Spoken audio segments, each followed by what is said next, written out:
יברכך אדוני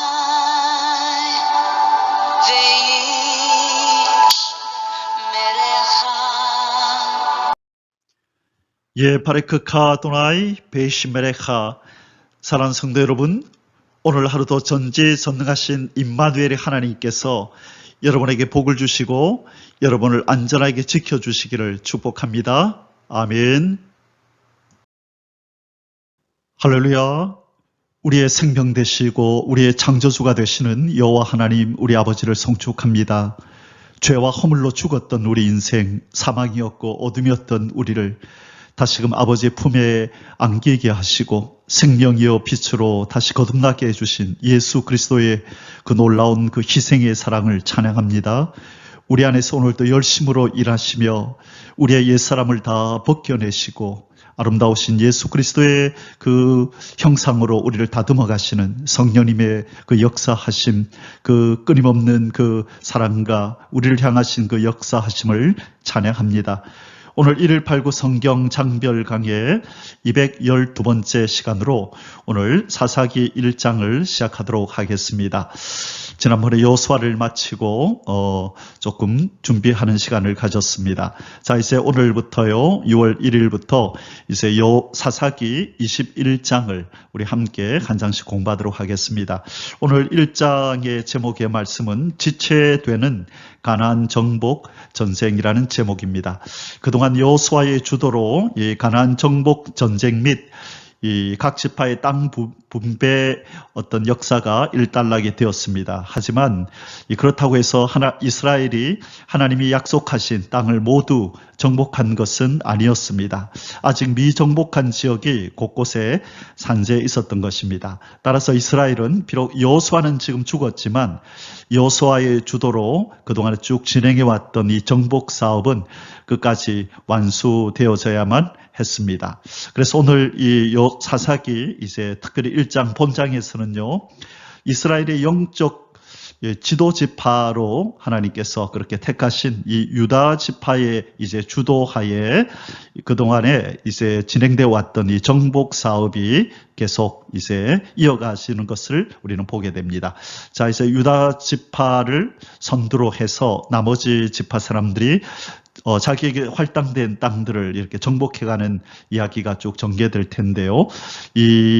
오늘 이제 이 사사기에서 우리가 또 계속해서 보게 되는 것은 뭐냐면 그동안에 정복되지 않은 이 원주민들이 이스라엘의 이 삶 속에 깊이 뿌리 내리는 모습도 보게 됩니다. 그래서 이 이스라엘 백성이 다 이렇게 쫓아내지 못했던 가나안의 족속들이 스물스물 이렇게 뿌리를 내리고 이스라엘의 역사 내내 이스라엘을 괴롭히고 가시 같은 그런 어떤 역할을 하게 되는 것을 우리는 이제 보게 됩니다.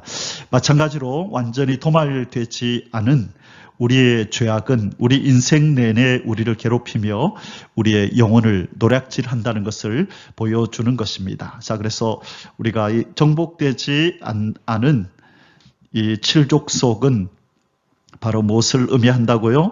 우리 속에서 도말되지 않은 이 죄악이 우리의 이 삶을 또 우리의 신앙을 이렇게 갉아먹으면서 우리를 정복하려고 드는 모습들을 오늘 우리가 이제 오늘부터 보게 된다는 것이죠. 그래서 사사기를 공부하는 동안에 자, 하나님의 역사와 또 사단의 역사가 서로 이렇게 맞붙어서 전쟁을 일으키고 어떤 하나님께서 그 원하심이 하나님의 뜻은 무엇인지를 자기 백성에게 원하심이 무엇인지를 우리에게 교훈해 주시는 그 내용이 바로 이 사사기다.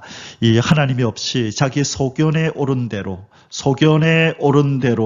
그렇게 살던, 다시 말해서 자기가 왕이었던 인생에서 하나님을 왕으로 모시는 인생으로의 전환이 있어야 하는데 이것을 방해하는 가나안 칠족속 같은 그런 요소들이 우리 우리의 옛사람이 우리 속에 많이 있다는 거죠. 그래서 사사기를 공부하는 동안에 이 가나안의 7족속들을 다 쫓아내고 그렇게 온전히 땅을 차지하는 이 과정을 공부하는 동안에 우리의 이 모습도 우리의 속사람도 온전히 죄악이 정복되어서 하나님의 사람으로 온전히 하나님을 왕으로 모신 백성으로 변모되어지는 그 놀라운 역사가 저와 여러분의 삶 속에 일어나기를 주님의 이름으로 축복합니다. 아멘.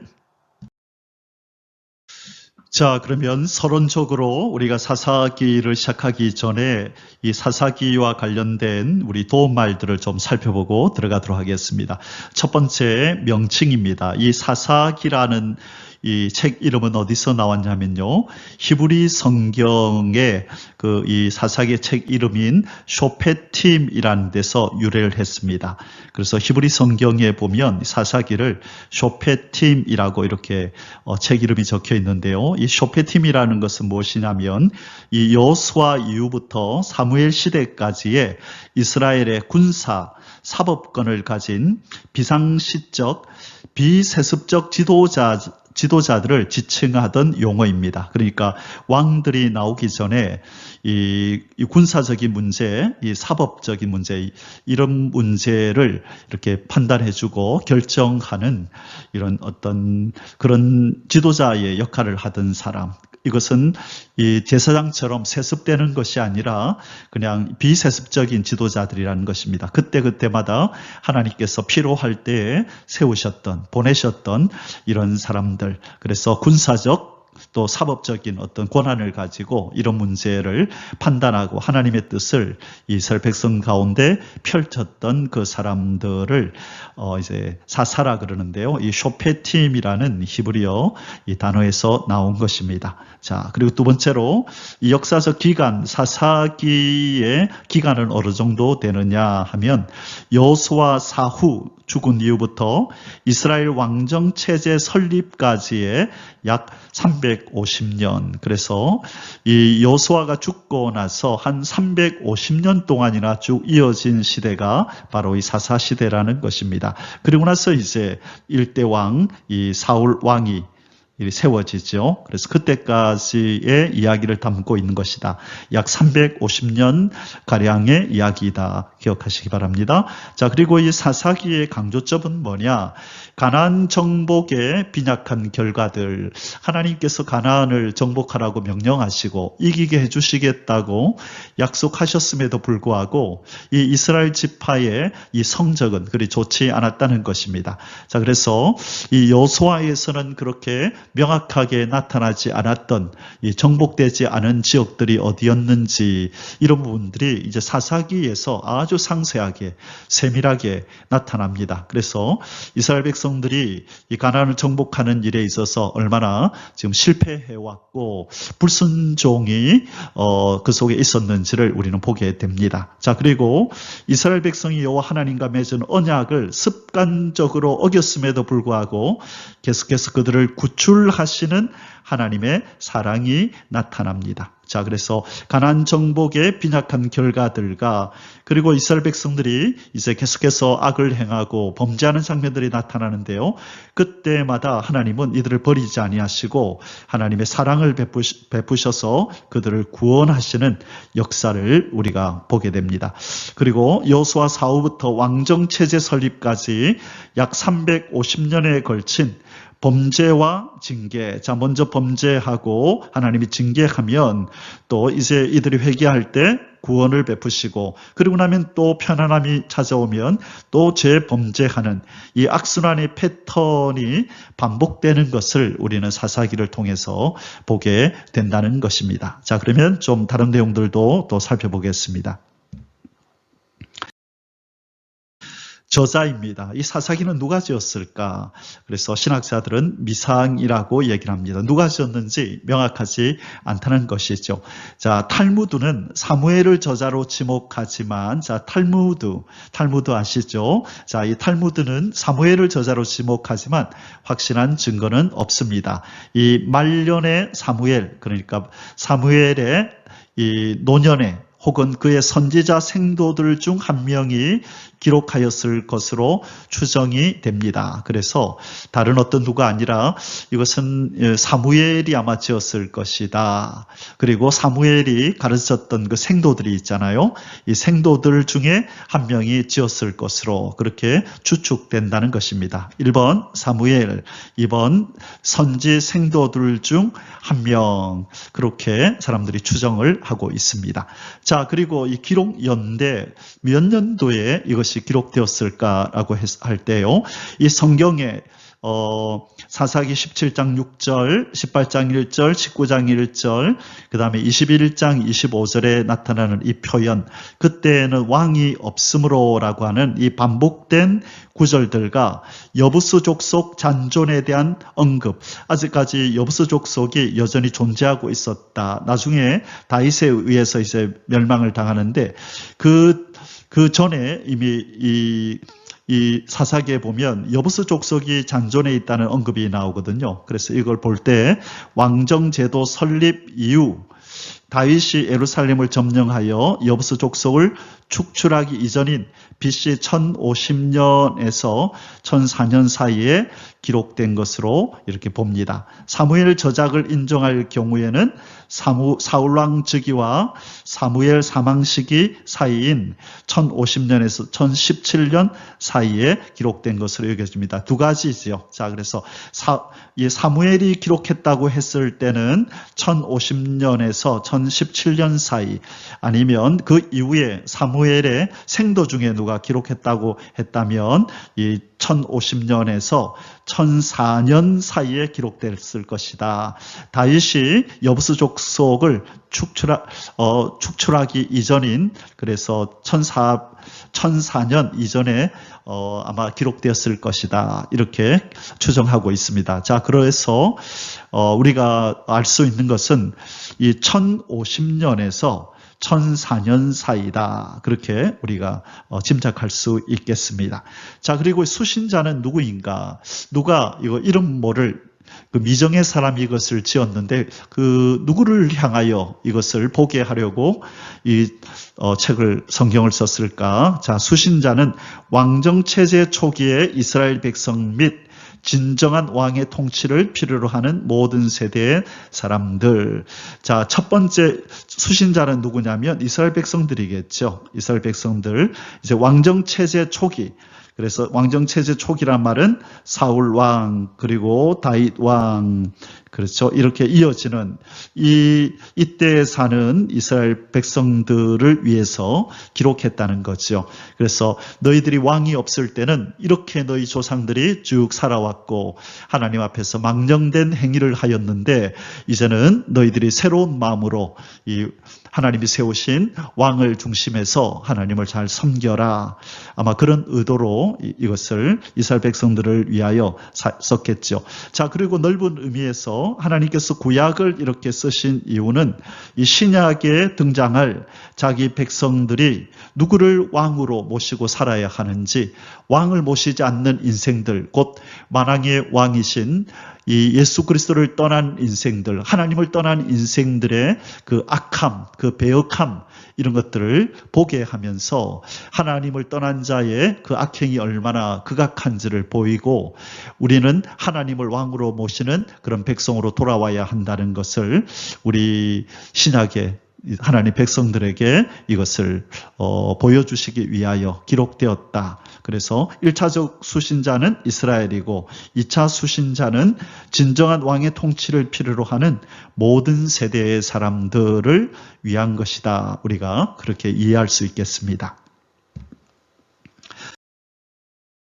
자, 세 번째, 그 다음으로 우리가 좀 살펴보기로 원하는 것은 이 용어입니다. 이 사사라는 뜻이 뭘까? 사사라는 말은 오늘날 사용하지 않은 단어일 뿐 아니라 이해하기도 쉽지 않은 단어입니다. 당연히 오늘날 사용하지 않으니까 그 당시 어떤 용도로 이것이 쓰였을까라는 것이 우리가 이해하기에 쉽지 않다는 거죠. 자, 이는 히브리어 음이 재판관들이라는 뜻에 가깝다고 얘기합니다. 그러나 이 단어의 동사는 단순히 사법적 개념에 머무르지 않고 포괄적인 의미를 함께 포함하는데, 자, 우리가 보통 사사 그러면 재판관들 이렇게 이해하기 쉬운데, 자, 이 쇼페팀 그랬었잖아요. 그죠? 아까 이 히브리어가 쇼페팀이라 그랬는데, 자, 이것은 이제 어떤 재판관들을 의미를 하지만 이 동사에 가보면 꼭 재판관들뿐만 아니라 또 다른 의미들을 내포하고 있는데, 그것은 뭐냐면 다스리다,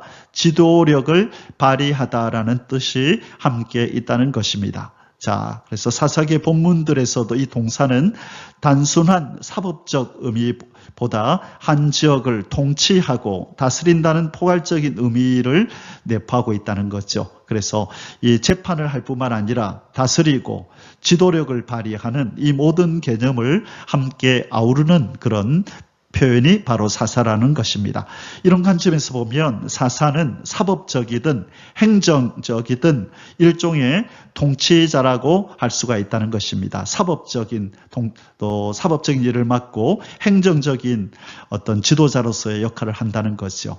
일부 사람들이 사법적 기능을 수행했을지라도 대부분 사사들의 주요 임무는 이스라엘 백성을 적의 위협이나 압제에서 구원하는 것이었기에 이들은 군사적 통치자였음을 알 수가 있습니다. 자, 그래서 크게 이 사사는 누구냐라고 했을 때 이 사법적, 재판에 관련된 일, 또 행정, 그 다음에 군사 이런 부분들을 이렇게 관할하는 어떤 지도자 역할을 했던 사람이다. 사법적, 행정적, 군사적 이 모든 것들을 아우르는 이 지도자로서의 역할을 했던 사람이 바로 사사였다.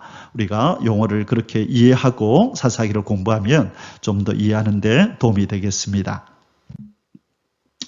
자, 우리 도표를 한번 보겠습니다. 지금 이 출애굽의 애굽 생활을 끝내고 430년의 애굽 생활을 끝내고 그 다음에 출애굽의 역사가 일어났고 그 다음에 40년간의 광야 시대가 끝나고 그리고 정복 시대 15년간의 정복 시대가 끝나고 이제 사사 시대로 접어들었습니다. 자, 이거는 몇 년이라 그랬죠? 한 350년 350여 년 정도의 이 기간 동안 사사시대가 이어지고, 그 다음에 이제 이 왕정시대로 사울 일대 왕을 이제 필두로 해서 왕정시대가 나중에 이렇게 이어집니다.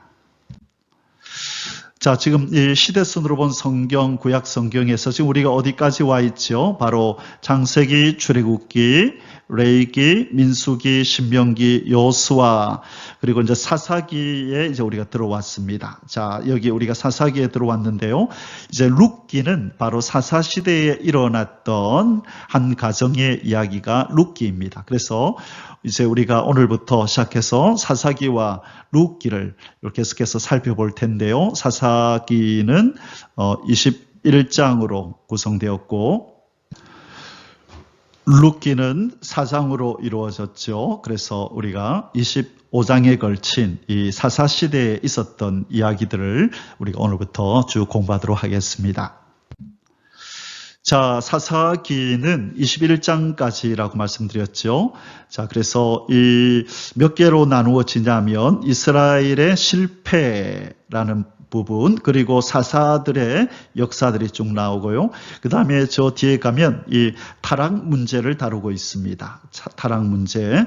자, 그래서 이스라엘의 실패. 자, 오늘 1장에서는 가나안 정복에 실패한 이스라엘의 모습이 나오고요. 그 다음에 두 번째 이제 2장부터는 신앙을 지키는 데 실패한 이스라엘 백성들 두 가지의 실패를 했다고 우리가 볼 수 있습니다. 첫째, 정복에 실패하고 둘째, 신앙을 지키는 일에 실패한 이야기가 1장 1절부터 3장 6절까지 이렇게 이어지고요. 그 다음에 사사 이야기가 이 두 번째가 이제 사사 이야기인데요. 3장 7절부터 16장 31절까지 이 삼손과 드릴라까지 이렇게 사사들의 이야기가 쭉 이어지고요. 그 다음에 세 번째가 이 타락 이야기.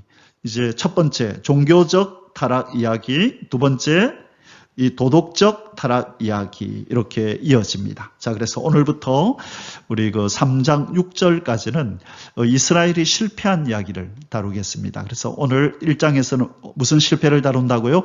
가나안 정복의 실패한 모습을 하나님이 보여줍니다. 순종하지 못하고 또 타협하고 또 여러 가지 어떤 인위적인 이유로 편리대로 생각하여 소견에 옳은 대로 판단해서 생각함으로 말미암아 하나님의 뜻을 온전히 수행하지 못하고 가나안 정복에 실패한 이스라엘의 역사를 오늘 우리가 살펴보게 될 것입니다. 자, 사사기 1장의 주제 성구는 21절입니다. 베냐민 자손은 예루살렘에 거주하는 여부스 족속을 쫓아내지 못하였으므로 여부스 족속이 베냐민 자손과 함께 오늘까지 예루살렘에 거주하니라. 자, 오늘 1장에서 이 내용을 우리는 반복되는 이 내용을 자주 보게 될 것입니다. 어느 족속을 쫓아내지 못하였으므로 이들이 오늘까지 어디에 거주하더라. 이스라엘 백성들과 함께 거주하는 것입니다. 누가요? 이 가나안 족속이, 이 가나안에 있었던 이 7족속들이 이스라엘 백성들과 함께 거주하는 것을 보게 됩니다. 하나님께서 이 가나안 땅 정복을 명하실 때에 신명기 7장 1절 이하에서 이 가나안 땅에 살아가는 이 7족속에게는 헤렘 전쟁을 명하셨잖아요. 다 진멸하라고 명하셨는데 이런저런 이유로 이 이스라엘 백성들은 이 가나안 족속들을 쫓아내지 못하거나 쫓아내지 아니하여서 이들과 함께 어울려 살아가는 이 비극적인 일이 발생하였고 이것의 뿌리가 깊어짐으로 말미암아 이스라엘 백성들도 가나안 7족속들과 같은 어떤 행위를 하며 그들이 섬기는 우상을 섬기며 점차 하나님의 진노를 사게 되는 그런 비극으로 나아가게 되는 것을 우리는 보게 됩니다. 자, 그래서 여러분이 오늘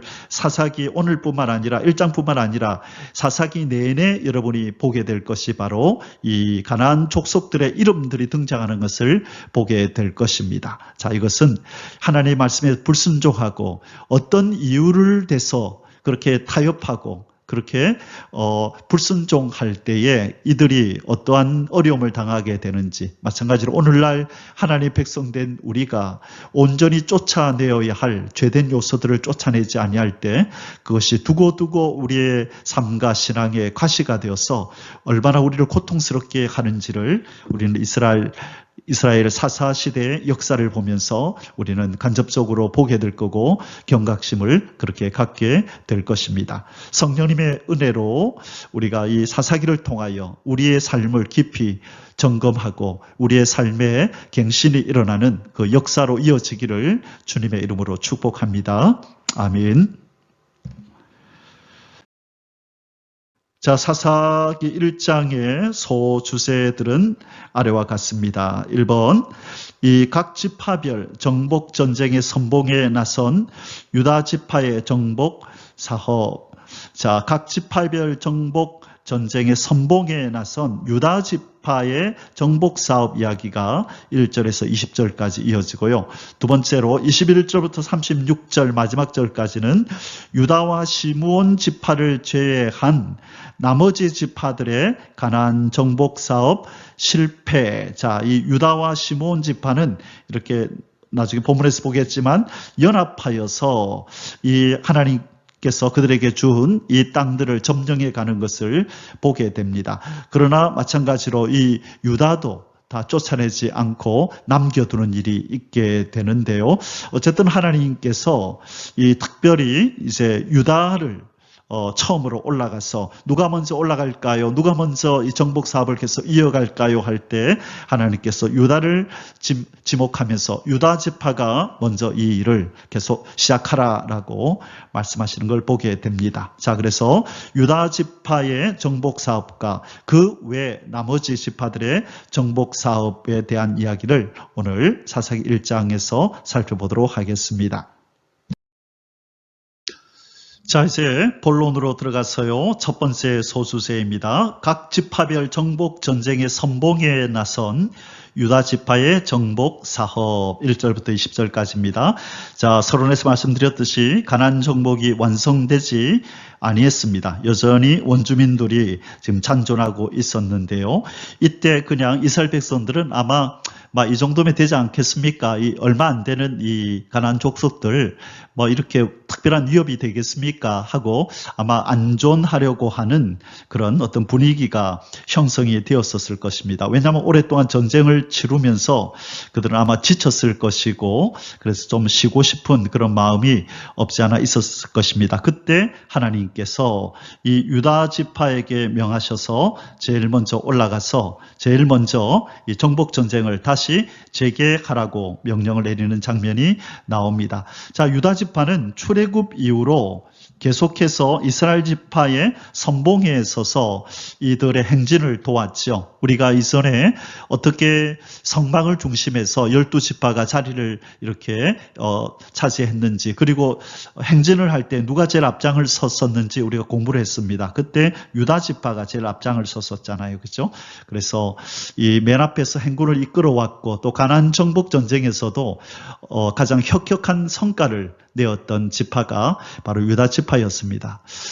그래서 이 유다 지파가 이렇게 출애굽 이후부터 계속해서 이렇게 선봉에 지파들 앞에 선봉에 선다는 것을 성경은 계속 강조하는데요. 이것은 장차 올 메시아 예수 그리스도가 어디에서 어느 지파에서 탄생하죠? 바로 메시아인 구원자인 예수 그리스도가 바로 유다 지파에서 탄생을 하잖아요. 그래서 이것은 어떤 면에서 구속사적인 의미를 가지고 있습니다. 자, 구속사적 의미, 유다 지파가 앞장섰다고 하는 것은 구속사적 의미를 가지고 있는데 이것은 어떤 의미냐?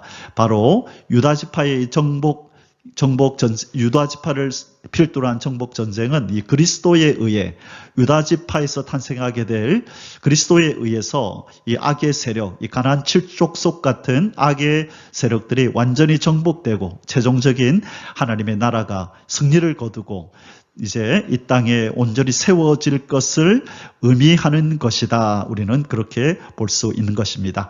그래서 지금 이스라엘 백성들과 함께 하나님께서 지금 이 가나안 정복 전쟁을 완성하기 위하여 지금 일하시는데 이것은 바로 일하시는 예수 그리스도를 의미하는 것이다. 우리는 그렇게 이해하면 이 사사기가 잘 이해될 것입니다.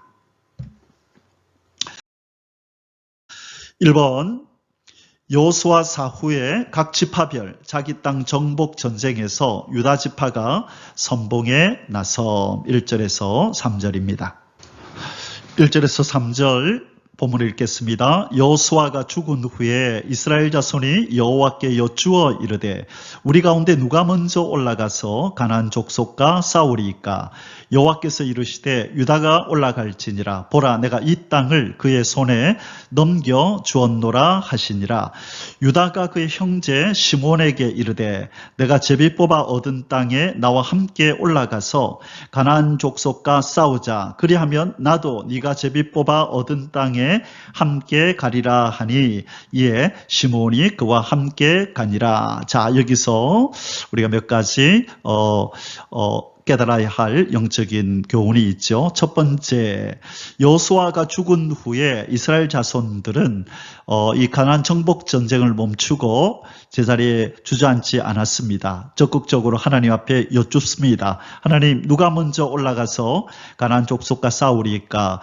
이제 아직 완성되지 아니한 가나안 정복 전쟁을 누가 먼저 재개하리까라고 지금 이제 묻는 것입니다. 자, 하나님께 물었죠. 누가 먼저 올라갈까요? 라고 묻는, 자, 이것은 아주 중요한 영적인 원리입니다. 하나님의 일을 함에 있어서 하나님의 뜻을 먼저 구하는 이 태도, 이 자세가 너무너무 중요하다는 것을 우리에게 알려주고 있습니다. 자, 그때 하나님이 이제 응답하시죠.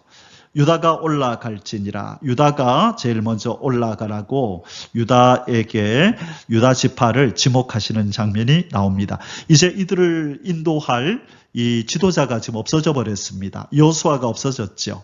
그래서 어쩌면 이스라엘 백성들이 참 이렇게 좀 심적으로 위축되고 이제 우리의 지도자가 없어졌다라고 하면서 어쩌면 이 정복 전쟁을 계속해 나가는 것을 두려워할 수도 있습니다. 그러나 이 모든 것의 총사령관이신 하나님께서 나서시는 겁니다.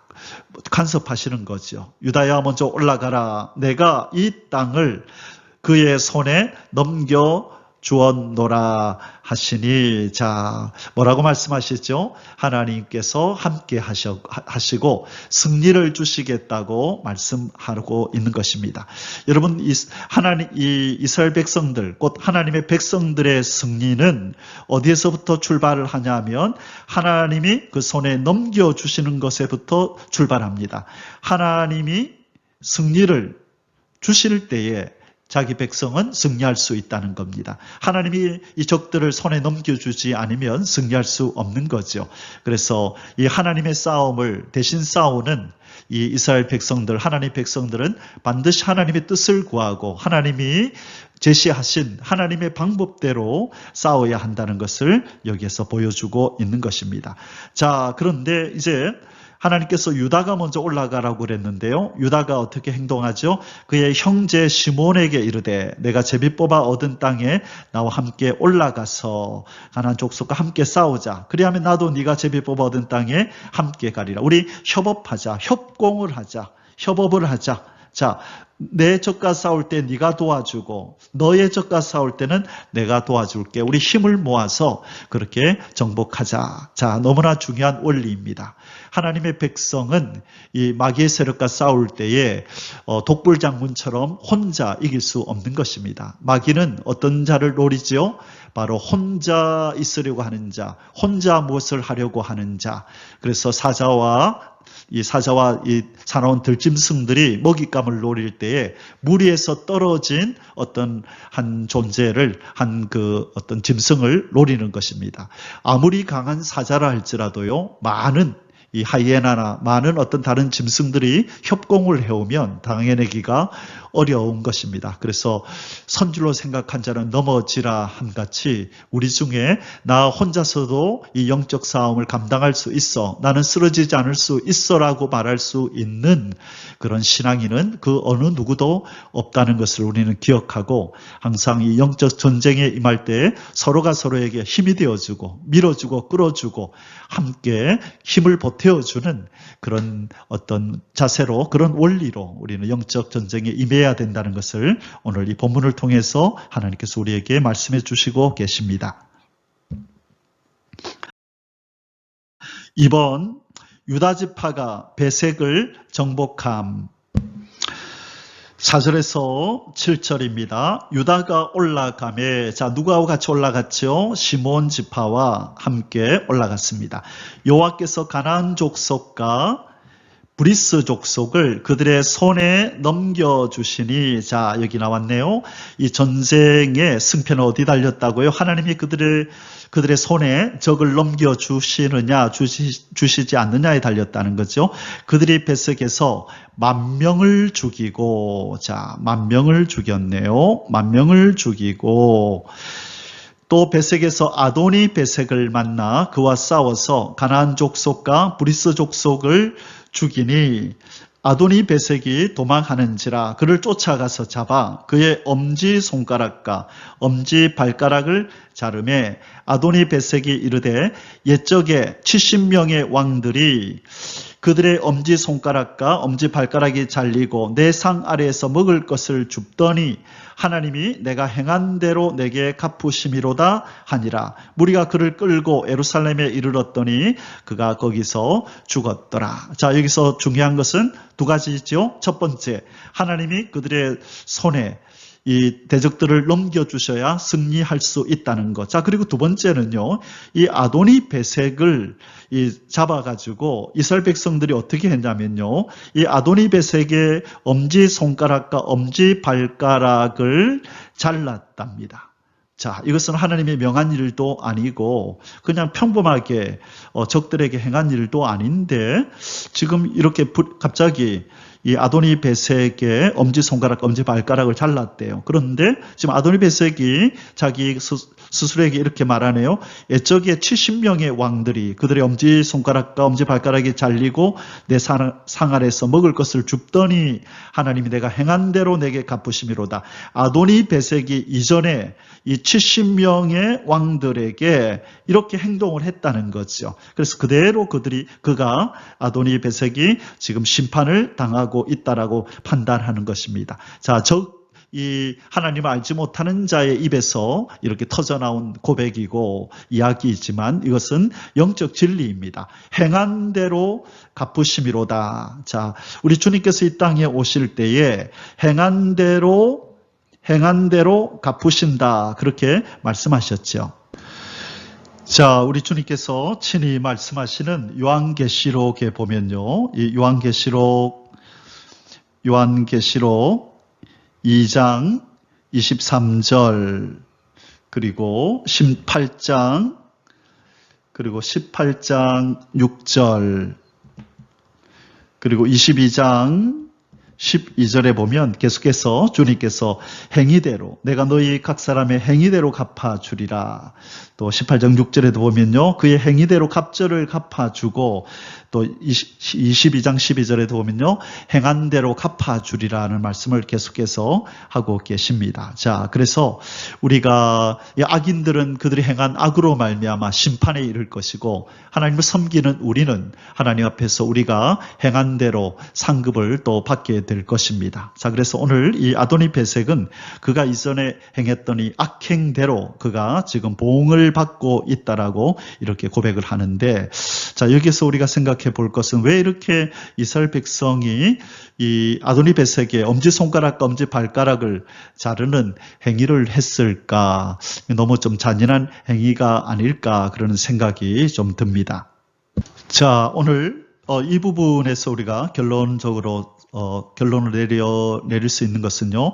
하나님께서 이 가나안 땅을 정복하게 하시는 것, 이 가나안 땅 정복, 이 가나안 땅 이 정복의 의미는 하나님의 언약의 성취이지요. 이스라엘 백성 아브라함, 이삭, 야곱에게 너희 후손들에게 땅을 주실 것이라고 한 언약의 성취임과 동시에 이 가나안 7족속에 대한 그들의 아주 야만적이고 비인간적인 이런 악행을 행하는 7족속에 대한 심판의 의미도 함께 하는 것입니다. 그래서 가나안 정복 전쟁은 땅을 주시겠다고 한 하나님의 언약의 성취요, 또 그 땅에 있는 악인들을 향한 하나님의 심판이 집행되는 것이다. 그렇게 이해할 때에 이렇게 아도니 베섹처럼 이 아주 야만적이고 비인간적인 행위를 일삼아 왔던 이에게 하나님께서 지금 심판을 행하는 의미로 이렇게 엄지손가락과 엄지발가락을 자르는 일을 이렇게 하게 하셨다. 하나님이 명하신 것은 아니지만 이렇게 이스라엘 백성, 이 군인들의 마음속에 이런 생각이 들었다고 하는 것은 어떤 하나님의 그 뜻이 여기에 반영된 것이 아닌가, 우리는 그렇게 생각할 수 있겠습니다. 하나님의 심판이 아도니 베섹에게 임했다라고 우리가 이해하고 넘어가겠습니다. 3번, 유다 지파가 예루살렘과 유다 산지와 남방과 평지 및 헤브론을 정복한 8절에서 10절입니다. 유다 자손이 예루살렘을 쳐서 점령하여 칼날로 치고 그 성을 불살랐으며 유다 자손이 내려가서 산지와 남방과 평지에 거주하는 가나안 족속과 싸웠고 유다가 또 가서 헤브론에 거주하는 가나안 족속을 쳐서 세세와 아히만과 달메를 죽였더라. 헤브론의 본 이름은 기럇 아르바였더라. 아멘. 4번, 유다 지파의 일원인 갈렙이 드비를 정복함. 자, 여러분, 이 갈렙은 어느 지파 사람이죠? 예, 갈렙은 우리가 아는 것처럼 이 유다 지파 사람입니다. 유다 지파 여분네의 아들이죠. 여분네의 아들. 바로 이 갈렙이 유다 지파의 일원인 갈렙이 드빌을 정복한 기사가 11절부터 15절까지 나타납니다. 거기서 나아가서 드빌의 주민들을 쳤으니 드빌의 본 이름은 기럇 세벨이라. 갈렙이 말하기를 기럇 세벨을 쳐서 그것을 점령하는 자에게는 내 딸 악사를 아내로 주리라 하였더니 갈렙의 아우 그나스의 아들인 온니엘이, 자 갈렙의 아우, 갈렙의 동생의 아들이 온니엘이 사촌이다, 그죠? 그러니까 갈렙에게는 이 사촌 조카네요. 조카가 그것을 점령하였으므로 갈렙이 그의 딸 악사를 그에게 아내로 주었더라.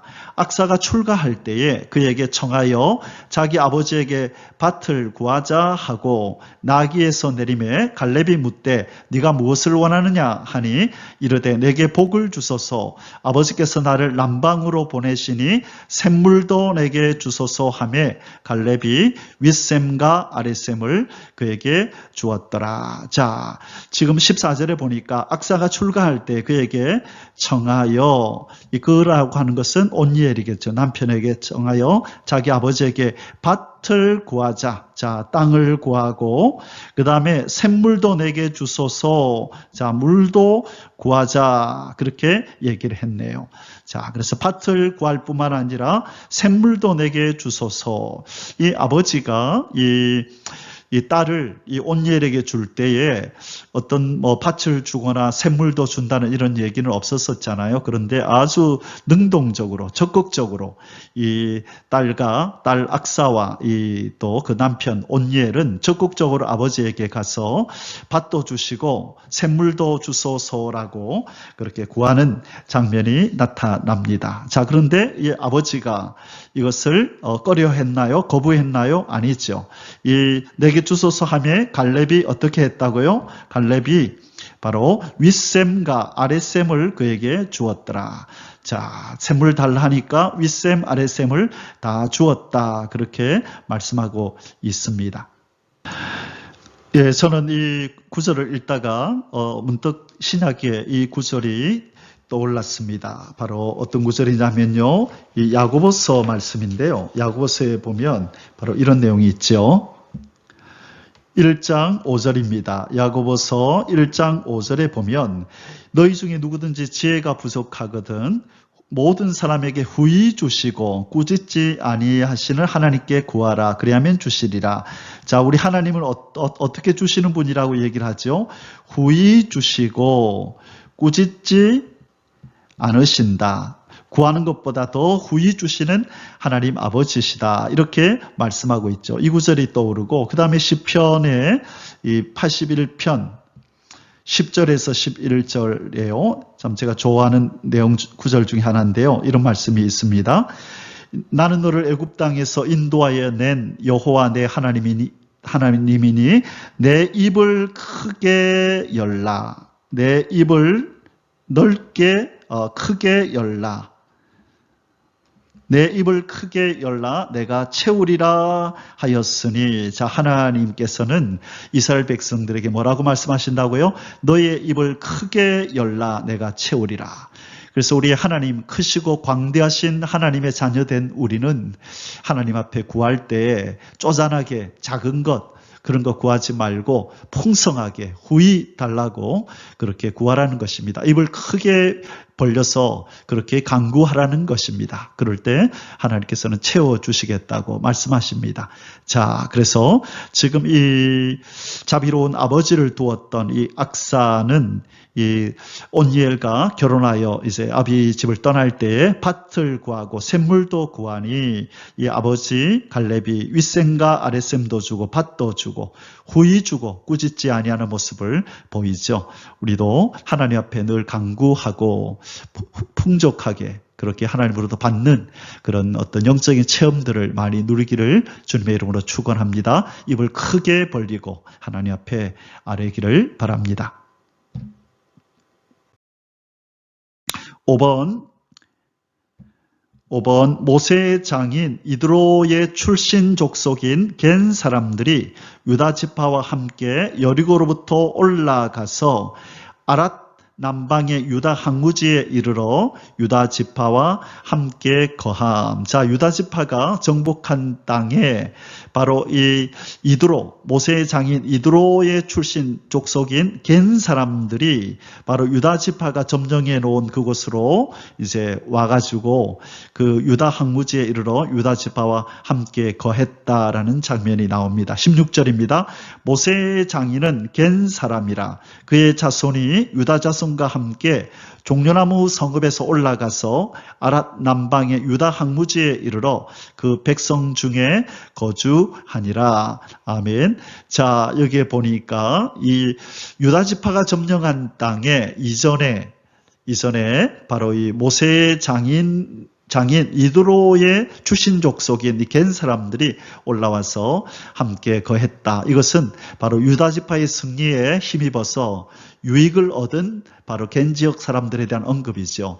나중에 이 겐 지역 사람 중에서 이제 어떤 일이 벌어지냐면요. 이 사사기 4장에 가보면 4장 17절에서 20절에 가면 이 겐 사람 중에 한 여인이 이스라엘을 위하여 아주 중요한 일을 하게 됩니다. 이 하솔의 군대 장관을 죽이게 되는 바로 그 일을 누가 하느냐면 이 겐 사람 헤벨이라는 사람이 있는데요. 이 헤벨의 아내가 이 여인이 헤벨의 아내가 이 이스라엘의 적인 하솔의 군대 장관을 죽입니다. 자, 누구를 죽인다고요? 하솔의 군대 장관을 죽이는 일을 바로 이 겐 사람, 바로 헤벨의 아내가 일을 하게 됩니다. 그래서 이스라엘 유다 지파가 차지한 그 땅에 겐 사람들이 올라와서 함께 거주하면서 나중에 이들이 또 이스라엘에게 도움을 주는 이런 일이 있게 됩니다.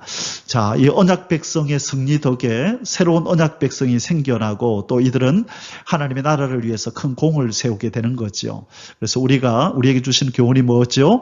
우리가 사명을 감당하기 위해서 최선을 다할 때에 우리가 놓은 그 어떤 영적인 업적들 그 하나하나가 장차 어떠한 모습으로든지 간에 또 다른 이들에게 좋은 영향력을 주어서 그들도 유익을 보고 또 하나님께로 나오는 일에 귀하게 또 디딤돌 역할을 한다는 것을 우리에게 보여주고 있는 내용입니다. 6번 유다 지파가 시몬 지파와 함께 협력하여 다시 스밧, 가사, 아스글론, 에글론을 정복함. 자, 지중해 연안에 있는 그 지역이네요.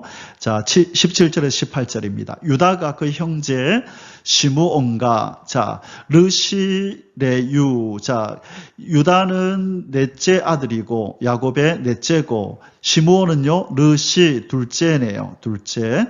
자, 루벤이 첫째고 시므온이 둘째고 레이가 셋째고 유다가 넷째잖아요. 그래서 이 유다와 시므온은 바로 아주 가까운 형제지간입니다. 자, 유다와 그의 형제 시몬과 함께 가서 유다가 그 형제 시몬과 함께 가서 스밧에 거주하는 가나안 족속을 쳐서 그것을 진멸하였으므로 그 성읍의 이름을 호르마라 하니라. 유다가 또 가사 및 그 지역과 아스글론 및 그 지역과 에글론 및 그 지역을 점령하였고. 자, 지금 협력하는 바로 시몬 지파와 협력하는 유다 지파 이야기 앞에서 제가 서론에서 말씀드렸고 또 한번 나왔었죠. 또 다시 이 공격할 때마다 이 유다 지파와 시몬 지파는 함께 협력하는 모습을 계속 보이고 있습니다.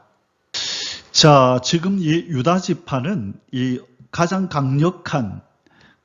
어떤 면에서 이 강력한 지파지요. 그리고 반면에 시므온은 가장 약한 지파입니다.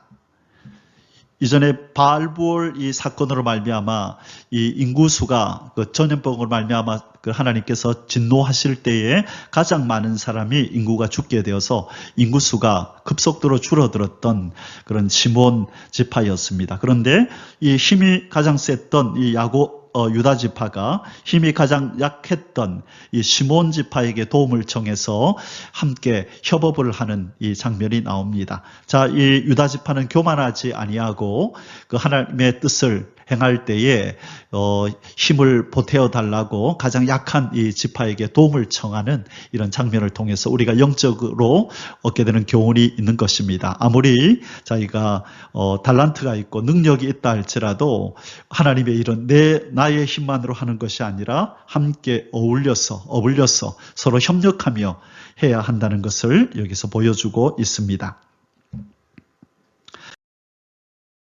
7번 유다 지파가 여호와의 도우심으로 산지 거민은 쫓아냈으나 철병거를 가진 일부 해안 저지대 주민들은 정복하지 못함. 자, 지금 이 유다 지파도 하나님의 말씀에 불순종하는 장면이 드디어 나옵니다.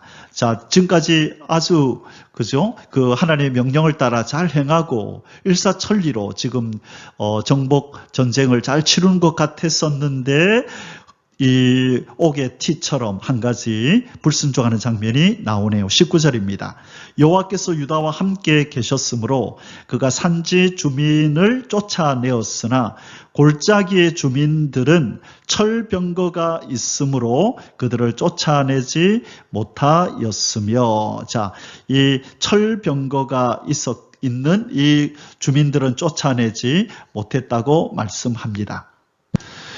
자, 지금 이 성경상으로는 이 유다 지파가 이 골짜기 주민들을 쫓아내지 못한 이유를 철병거가 있으므로 그럴듯한 어떤 이유를 설명하고 있죠. 그러나 이것은 이 하나님 앞에서 그렇게 내세울 만한 이유가 될 수가 없습니다. 왜 그런가요?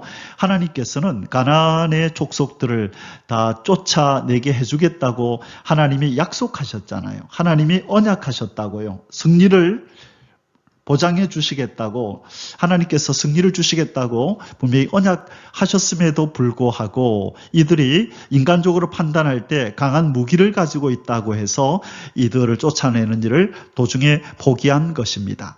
자, 여호수아는 이전에 철기를 지녔던 이 하소를 무찔렀던 어떤 전례가 있었었죠. 여호수아 이 11장 8절에서 10절에 보면 이 철기를 가지고 있었던 하소를 여호수아가 무찌렀던 그런 어떤 경험이 있었습니다. 그리고 이 철병거를 지닌 가나안 족속을 이길 수 있게 해주겠다고 하나님이 약속했었거든요. 어디에서 그랬었냐면 이 여호수아서 17장 18절에서 하나님이 약속하시기를 반드시 이 철병거를 가졌다 할지라도 승리케 하시겠다고 약속을 해주시는 장면이 여호수아 17장 18절에 나타나고요. 그리고 나중에 사사기 4장 15절에 가면 드보라가 또 이제 적을 무찌르는데 이 바락이라고 하는 이 바락이 철병거 900대를 가지고 있거든요. 철병거 900승을 가지고 있는 이 바락을 이기는 바로 이 시스라의 대군 이 바락을 이기는 장면이 아니죠. 드보라가 이 바락이 이제 그 장군이었죠. 바락과 함께 나아가서 이 시스라의 대군을 이제 이기는데 그때 이 900승의 이 병거가 있었어요. 자, 그런데 하나님의 그 약속을 믿고 드보라와 바락이 나아가서 시스라의 대군을 이렇게 다 무찌르는 장면이 나오죠. 자, 우리가 85세가 된 갈렙이 참 인간적인 그런 연약함이 있고 노쇠했음에도 불구하고 하나님의 약속을 믿고 이 산지를 내게 달라고 하며 안악자손을 쫓아내잖아요. 안악자손, 큰 거인 같은 이 자손을 쫓아내는 믿음을 발휘했었는데 바로 이 유다 지파가 바로 이 철병거가 있으므로 골짜기 주민들을 쫓아내지 못했다라고 하는 것은 좀 아쉬운 장면이 아닐 수 없습니다. 8번 무리가 모세의 명대로 헤브론을 갈렙에게 준 사실과 갈렙이 헤브론 땅에서 안악의 세 자손을 쫓아낸 사실을 재강조함. 자, 이 갈렙이 차지한 땅은 헤브론이었다, 그죠? 나중에 그 유다에서 유다의 지파에서 다윗 왕이 나오는데 다윗 왕이 통일 왕국을 이제 이루고 그 도읍지를 헤브론으로 정하는 바로 그 헤브론을 갈렙이 이렇게 차지했다라는 것을 다시 한번 강조하고 있습니다. 그들이 모세가 명령한 대로 헤브론을 갈렙에게 주었더니 그가 거기서 안악의 세 아들을 쫓아내었고, 자, 안악의 세 아들을 쫓아내어 버렸다. 이 유다 지파 여분네 아들 갈렙이 그 명령을 쫓아 이 안악의 세 아들을 쫓아내었음을 다시 한번 강조하고 있습니다. 자, 이렇게 유다 지파의 이 가나안 정복 전쟁의 어떤 과정들을 쭉 설명을 했습니다. 누구와 협업을 했다고요?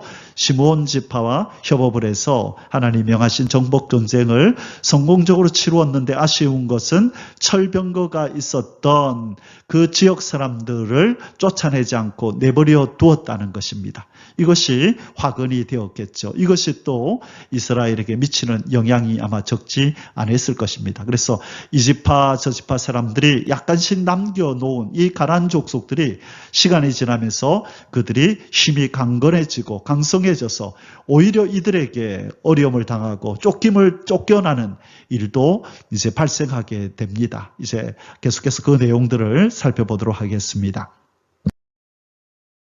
자, 이제 두 번째 소수세를 공부하겠습니다. 이번 유다와 시몬 지파를 제외한 나머지 지파들의 가나안 정복 사업 실패.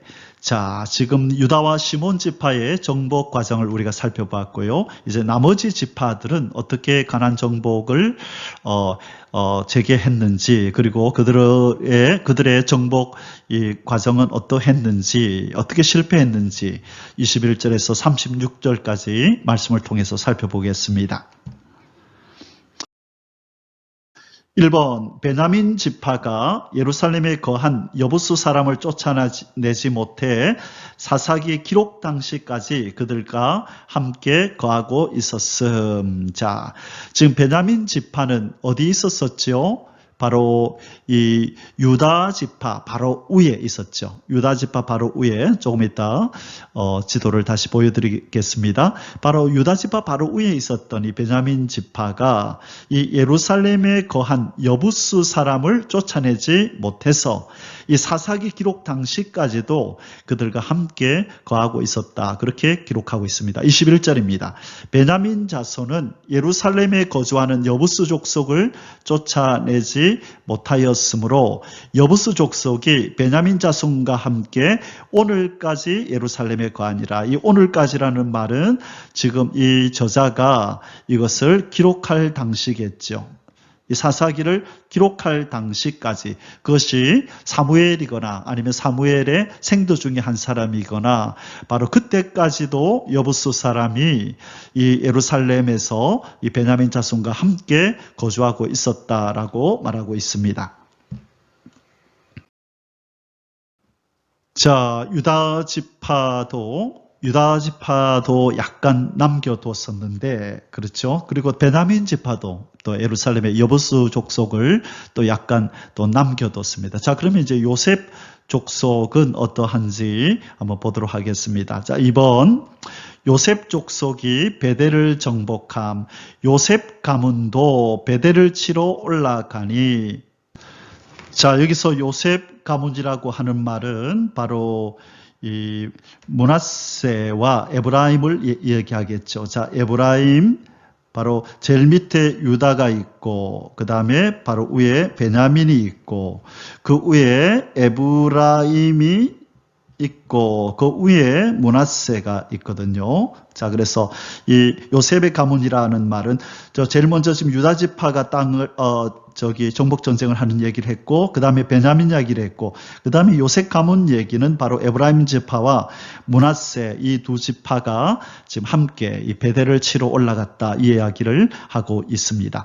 자, 요셉 가문도 베델을 치러 올라가니 여호와께서 그와 함께 하시니라. 자, 여호와께서 함께 하신다. 여호와께서 넘겨주신다. 임마누엘로 함께 하셔서 넘겨주신다는 이야기를 여기서도 하고 계십니다. 요셉 가문이 베델을 정탐하게 하였는데, 자, 정탐꾼을 보냈네요. 그 성읍의 본 이름은 루스라. 정탐꾼들이 그 성읍에서 한 사람이 나오는 것을 보고 그에게 이르되 청하노니 이 성읍의 입구를 우리에게 보이라. 그리하면 우리가 내게 선대하리라 하매 그 사람이 성읍의 입구를 가리킨지라. 이에 그들이 칼날로 그 성읍을 쳤으되 오직 그 사람과 그의 가족을 놓아 보내매 그 사람이 햇사람들의 땅에 가서 성읍을 건축하고 그것의 이름을 루스라 하였더니 오늘까지 그곳의 이름이 되니라. 자, 사랑하는 성도 여러분, 이 사건이 자, 여러분에게는 이게 긍정적인 이스라엘 백성들에게 이스라엘 백성이 어떤 선을 베푼 그런 어떤 사건으로 보이나요? 하나님 말씀에 불순종한 사건으로 보이나요? 자, 우리는 이것을 큰 틀에서 보아야 합니다. 어떤 이제 주석가들은 이 사건을 바로 기생 라합을 연상시키는 그런 아주 좀 긍정적인 사건으로 이렇게 보는 분도 계시는데요. 기생 라합이 바로 이스라엘의 정탐꾼을 도와줌으로 말미암아 기생 라합과 그의 가족이 구원을 얻었잖아요. 그렇죠? 지금 이 한 사람, 여기서 이 한 사람이 나오는데, 자, 이 입구가 어디냐? 성읍의 입구가 어디냐 하니까 이 사람이 여기입니다 하고 가르쳐 줬어요. 그러자 이 베델을 이제 진멸할 때에 바로 이 입구를 가르쳐 준 이 사람과 그의 가족을 남겨도한 구원해 줬네요. 그러자 이 사람이 햇사람의 땅에 가서 성읍을 건축하고 그 땅에서 이스라엘 백성과 함께 거주한 것입니다. 여러분, 이것은 이스라엘 백성들이 지금 이 한 사람의 선행을 보고 상을 준 아주 좋은 사건인가요? 아름다운 사건인가요? 아니면 하나님의 말씀에 불순종한 사건인가요? 자, 여기서 우리는 중요한 어떤 기준을 가지고 있어야 합니다. 이 기생 라합은 이스라엘 백성들과 함께 살아도 될 사람인가요? 아닌가요? 기생 라합은 신앙을 고백했잖아요. 그렇죠? 그래서 자기 목숨을 내어놓고 이 정탐꾼들을 구해줬다고요. 이 기생 라합이 정탐꾼들에게 고백하잖아요. 하나님에 대한 소문을 들었다. 그래서 그 하나님 때문에 그 하나님이 보호하는 이스라엘 백성들을 자기는 보호한다고 그를 도와준다고 그렇게 신앙을 고백하잖아요. 그리고 이 기생 라합은 나중에 예수님의 족보에도 오르는 그 영광을 누리게 되는 정말 신앙의 사람이었던 것이죠. 자, 이 사람은 특별한 경우였어요. 기생 라합은. 그러나 이 베델 사람 이 사람은요, 아무런 신앙 고백이 없잖아요. 그냥 이 정탐꾼들에게 사로잡혀서 목숨이 두려워서 이렇게 입구를 가르쳐 주지 않을 수 없었던 것이죠. 이 신앙 고백에 위해서 이 사람을 살려주는 게 아닙니다. 자, 이것은 제가 볼 때에 하나님 말씀에 불순종하는 것입니다. 이들이 성읍을 건축하고 이 가나안 땅에서 같이 산대잖아요. 하나님은 다 쫓아내고 진멸하라 그랬는데 바로 이스라엘 백성들은 바로 자기들의 소견에 옳은 대로 이렇게 지금 행동을 한 것입니다. 타협을 한 것이죠. 이방인과 지금 어설픈 공존을 택한 것입니다. 바로 이렇게 해서는 안 되는 것입니다. 저는 그렇게 생각합니다. 확실한 신앙의 고백이 있어서 정말 하나님의 언약 공동체 안으로 들어와도 손색이 없는 그런 믿음을 가진 사람이라면 몰라도 이렇게 자기들에게 호의를 하나 베풀었다는 이유만으로 이렇게 살려준 것, 이것 때문에 이들은 성읍을 하나님의 언약 백성에게 준 땅에 성읍을 건축하고 이곳에서 죽치고 살아가는 이런 일이 벌어졌던 것입니다. 이렇게 하나님의 언약 공동체라고 하는 이 댐에 여기 구멍나고 저기 구멍나고 해서 결국 이들은 이 가나안의 족속들의 이 행위를 본받고 이들과 하나 되면서 이들이 가시가 되고 결국은 그들이 가나안 땅에서 쫓겨나는 그런 비극을 맞이하게 되는 것입니다. 3번 요셉 족속 중 므낫세 지파가 가나안 족속 정복에 실패함. 자, 요셉 족속 중 므낫세 지파. 자, 므낫세와 또 에브라임이 있었었죠. 자, 그런데 여기에서는 므낫세 지파가 실패했다는 이야기를 언급하고 있습니다. 27절, 28절.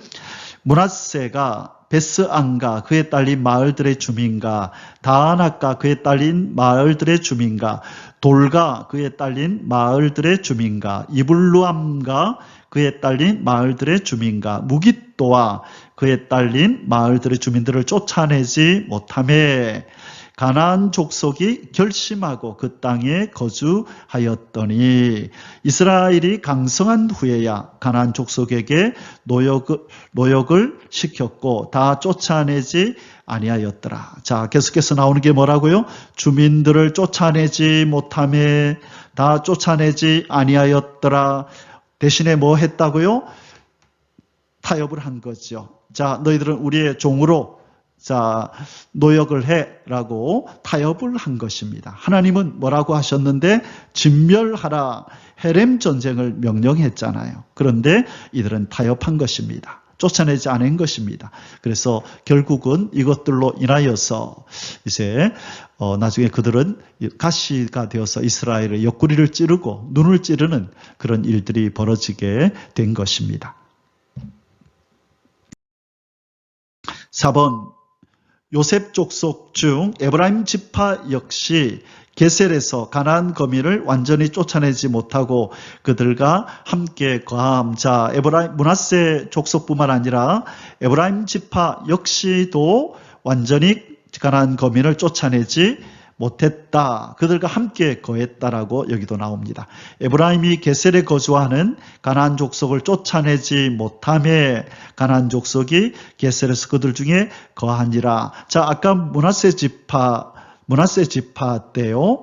이 가나안 족속이 결심하고 거기 머물렀다 그랬죠. 결심하고 자, 이 사람들 뭐 우리가 이렇게 때를 쓰고 이렇게 하니 뭐 별거 아니네. 우리를 쫓아낼 의향이 없나 봐 하고 결심하고 그냥 머무르기로 각오했다는 거예요. 여기도 마찬가지입니다. 이 지금 에브라임 지파 이 사람들은 가나안 족속을 쫓아내는 일에 최선을 다하지 않은 것입니다. 그러자 가나안 족속이 뜻을 정하고 이들 중에 지금 거하기로 작정을 한 것입니다. 5번 스불론 지파가 기드론 나할롤에서 그 거민을 쫓아내지 못함에 따라 가나안인들이 그들 중에 거하며 노역을 함. 자, 이 스불론 지파도 또 다 쫓아내지 못했네요. 30절입니다. 스불론은 기드론 주민과 나할롤 주민을 쫓아내지 못하였으므로 가나안 족속이 그들 중에 거주하면서 노역을 하였더라. 자, 이 유다 지파도 마찬가지고 거의 모든 지파가 이렇게 다 쫓아내지 못하고 남겨두는 일이 벌어졌습니다. 자, 지금은 가나안 족속이 이스라엘 가운데 거하죠. 이스라엘 가운데 거하지만 이 일이 점점 이제 이 모든 지파가 쫓아내지 못하고 가나안 족속을 남겨두니 나중에는 어떤 일이 벌어지냐면 전세가 역전이 돼가지고 이 이스라엘이 가나안 족속 가운데 거하는 이런 일이 이제 벌어지는 겁니다. 더 이제 이방인들이 이제 많아져서 힘이 더 세워지는 이런 일들을 이제 경험하게 되는 것입니다. 이 우리 속에 남겨둔 이 죄의 요소, 어둠의 요소들이요, 뭐 자꾸 미미해서 별거 아니게 여겨지지만 이것을 그대로 내버려 두면 점점 세력을 얻고 힘을 얻어서 강성해져서 우리의 온 존재를, 우리의 삶을, 우리의 신앙을 파괴하려 들려고 그렇게 덤벼든다는 것을 우리는 이 본문들을 통해서 우리는 깨달아야 하는 것입니다. 그래서 하나님이 명하시는 것 다 없애라, 옛사람을 죽이고 옛사람의 옷을 벗어버리라 할 때 우리는 그 잔존 세력들이 완전히 도말되기까지 이 정복 전쟁을 쉬어서는 안 되는 것입니다. 다른 여러 가지 종교적인 활동들도 중요하지만 우리 속에 잔존에 있는 옛사람의 이 요소들, 이 죄악의 요소들을 다 잘라내고 태워버리고 씻어내는 이 정복 전쟁을 가장 우선적으로 쉬지 않고 해야 한다는 것을 우리에게 오늘 이 본문은 말씀해주고 있는 것입니다. 6번 아셀 지파가 악고와 시돈, 알랍, 악십, 헬바, 아빅, 루옵에서 가나안 거민을 쫓아내지 못하고 그들 중에 함께 거함. 31절 32절입니다.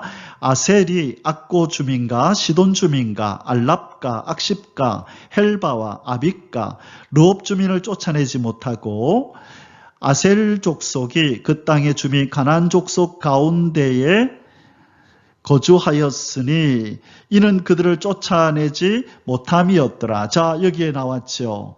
아셀 족속이 그 땅의 주민 가나안 족속 가운데에 거주하였으니, 이건 소름 끼치는 내용입니다. 조금 전에 제가 말씀드렸듯이 가나안 족속이 이스라엘 백성들 중에 이렇게 잔존 세력들이 거하다가 지금 이제 점점 갈수록 아셀 족속이 가나안 족속 가운데 거주하였다 이렇게 나오잖아요. 이는 그들을 쫓아내지 못함이었더라. 쫓아내지 못하니까 이런 일이 벌어지는 것입니다. 자, 이렇게 우리가 사람들이 그런 얘기하죠. 이제 만약에 어떤 동물이 우리 집으로 들어오려고 할 때 발을 이렇게 들어 놓았는데 쫓아내지 않으면 엉덩이 들이밀고 엉덩이 들이미는데 쫓아내지 않으면 그냥 전체 자기 아마 코끼리죠. 코끼리 동물 얘기하는 거죠. 그래서 결국은 이 코끼리가 들어와서 집에 사는 나를 쫓아내버리고 자기가 살 거다. 이것이 악과 죄가 우리의 신앙 속으로 우리의 삶의 영역 속으로 들어오는 그 과정을 설명해 주는 좋은 예라고 할 수 있습니다. 이 가나안 족속들을 남겨두었는데 그들이 그냥 이스라엘 백성들 가운데 살도록 그냥 약간 남겨뒀는데 나중에는 결국은 이스라엘 족속이 이방 가나안 족속 가운데 거주하는 이런 일이 벌어지게 된다는 것. 우리는 이것을 아주 심각하게 공포스러운 마음으로 바로 이 내용을 읽고 우리 삶 속에 적용해야 될 줄 믿습니다. 자, 7번 납달리 지파가 벳세메스, 벳아낫에서 가나안 거민을 쫓아내지 못하고 다만 그들에게 사역을 시킴. 자, 이 납달리 지파도 마찬가지입니다. 쫓아내지 못하고 오히려 그들의 인력을 이용하는 장면, 그런 어떤 타협하는 장면이 이 지파에게도 여전히 나타납니다. 자, 33절입니다. 납달리는 벳세메스 주민과 벳아낫 주민을 쫓아내지 못하고 그 땅의 주민 가나안 족속 가운데 거주하였으니, 자, 여기도 보니까 납달리도 가나안 족속 가운데 거주했대요. 누가? 납달리가 가나안 족속 가운데 거주했다라고 나옵니다. 그러니까 그만큼 많이 남겨뒀다는 거겠죠. 벳세메스와 벳아낫 주민들이 그들에게 노역을 하였더라. 자, 지금 그들의 인력을 이용해서 아마 이 이스라엘 지파들은 좋았을 거예요. 우리 힘 안 들이고 이 이방인들 이용해서 우리가 일을 시키니까 참 좋으네 라고 생각했겠죠. 그러나 이 원주민들은 바로 이 이스라엘 백성들의 이 불순종을 이용해서 결심을 하고 자기들의 땅을 사수하고자 그 때를 노리고 있었던 것입니다. 이처럼 이스라엘 백성들의 이 어설픈 동정심, 이 교만한 이 긍휼 정신으로 말미암아 결국 원주민들을 죽이지 않고 그들을 노역시킴으로 남겨둠으로 말미암아 나중에 큰 화를 당하게 되는 것을 우리는 보게 됩니다. 그래서 나중에 이제 우리가 그 사사기의 주제인 이 죄를 범하니까 적들을 이용해서 하나님께서 이스라엘을 괴롭히고 또 회개하니까 사사를 보내서 살려주시고, 또 악을 행하니까 이 또 주변에 있는 적들을 보내서 또 이스라엘 백성을 압제하는 장면이 계속 반복되지 않습니까? 바로 그들이 남겨둔 바로 이 가나안 족속들로 말미암아 그들이 압제를 당하는 일이 벌어지게 된 것입니다. 바로 이러한 행위는, 이 가나안 7족속을 남겨둔 이 행위는 분명 하나님의 거룩한 뜻을 무시하고 외면한 악한 행위임이 분명했던 것입니다. 결국 이스라엘의 이런 제약된 행동으로 말미암아 이스라엘은 역사 내내 이 가나안 원주민들로부터 이 침탈을 당하고 도전을 받고 신음해하는 고통을 이제 당하게 되는 것을 우리는 계속 보게 될 것입니다. 다시 한번 우리는 결단해야 합니다. 남겨둬서는 안 됩니다. 하나님께서 없애라고 하는 것, 제거하라고 하는 것, 악은 그 모든 모양이라도 버리라고 하는 이 말씀에 우리가 이 말씀을 대수롭지 않게 여기고 남겨둘 때에 나중에 큰 화를 당하게 된다는 것을 기억하고 오늘 저와 여러분의 삶 속에서 제거해야 할 악의 요소는 뭔지, 가나안 족속의 잔존 세력은 무엇인지를 알고 단호하게 쫓아내는 그 결단과 그 각오가 있어지기를 주님의 이름으로 축복합니다. 아멘. 8번, 단 지파는 오히려 아모리 족속에 의해 산지로 쫓겨남. 자, 비극이 벌어졌습니다. 그들이 쫓아내지 못했던 이 아모리 족속에 의해서 단 지파는 오히려 그들이 하나님으로부터 받았던 이 땅, 이 기업을 뺏겨버리고 그냥 도망쳐버리는 일이 생겼네요. 34절에서 36절입니다. 아모리 족속이 단 자손을 산지로 몰아넣고 골짜기에 내려오기를 용납하지 아니하였으며 결심하고 헤레스 산과 아얄론과 사알빔에 거주하였더니 요셉의 가문의 힘이 강성함에 아모리 족속이 마침내는 노역을 하였으며 아모리 족속의 경계는 아그랍빔 비탈의 바위부터 위쪽이었더라. 자, 지금 이렇게 나오죠. 쫓아내는 경우가 있고 남겨두고, 그렇죠? 남겨두고 노역을 시키는 이런 경우가 있었고, 세 번째는 어떤 경우였냐면 그들 중에 거하는 경우가 있었고, 네 번째 그들에게 쫓겨나는 일이 생겼네요. 자, 그렇죠.